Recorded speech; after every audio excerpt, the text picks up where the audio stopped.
I'm Caitlin Gilmour. I'm Camren's mom. Camren is 22 months old and was diagnosed with hepatoblastoma. Camren was diagnosed with hepatoblastoma at 13 months. We had taken him to an after-hours clinic because he kept getting ear infections.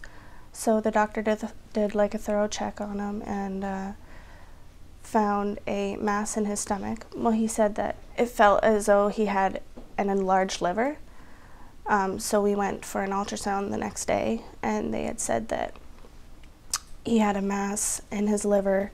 They did a CAT scan and found out he had stage 4 hepatoblastoma, which had spread to his lung. When you hear something like that, it's not, you just don't think it could ever happen to you. You think that, you hear it from other families. You hear it as though it affects your life. I mean, you feel sorry for them, but you don't think it could ever happen to you. And when it does, it changes your life. The first thing I thought of was, I hope it's stage 1 at least. I mean, you can't really hope for the best of any type of cancer, but I had just hoped. I was like, I hope we caught it early. The doctor had given him a 70% chance of survival. And I mean, 70% is not the greatest. It's not anything you want to hear.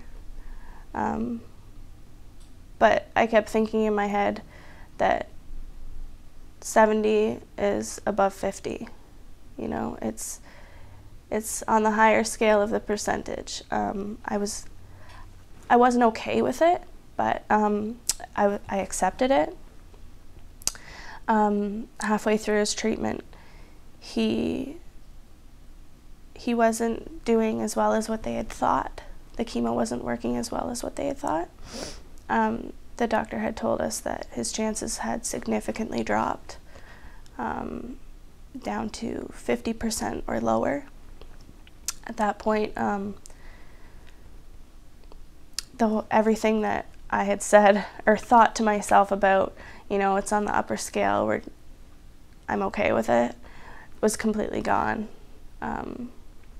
That's like a 50-50. It's either going to happen or it's not. Camren's treatment started April of this year. He started out, his protocol was 6 rounds of chemotherapy, and in between that he needed to have a surgery. His chemo was 3 weeks, each round was 3 weeks long. He consisted of an admission once a month, a 6-hour run through of chemo, along with 4 or 5 other drugs right after that. We would go home, he'd be quite sick. He'd be nauseous, he wouldn't eat very well. He lost quite a bit of weight. He lost about 3 pounds his first round, which doesn't sound a lot for you and me, but for a baby, it's, you know, it's a significant amount of weight. He had to go back every week after that. Every Tuesday he would get a run through of chemo, and then when that round was over, he would start all over again. 6-hour treatment. We'd be in there overnight. He'd get 5 more drugs after that. Again, cycle. He'd come home, he'd be sick. Around the end of each cycle, he became, which was called neutropenic. So he didn't have an immune system. He could catch every bug around. He would get sick quite often. He'd get fevers. He'd have to, if he got a fever, we'd have to go back up to Kingston, stay for 2 days minimum. He'd have to get antibiotics. We had the surgery in Sick Kids on June the 30th of this year, and it was a 12-hour surgery. It was a long day. Probably one of the worst days and the best days of my life.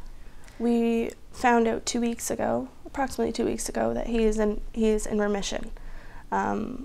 it's been a long road. He's been having treatment since the beginning of April of this year, 2013, and heavy chemo drugs. He's had a liver resection this past 2 months that removed half of his liver and the tumor in his liver.